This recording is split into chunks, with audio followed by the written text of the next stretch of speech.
ಜನದ್ರೋಹ ಸರ್ಕಾರನೆದುರೆ പ്രതിഷേധം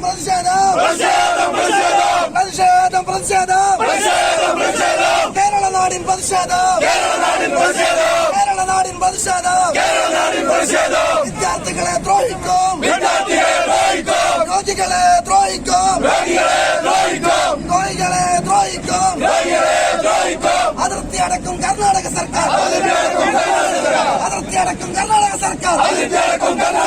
കോവിഡിന്റെ പേര് പറഞ്ഞ് അതിർത്തി അടക്കും കർണാടക സർക്കാർ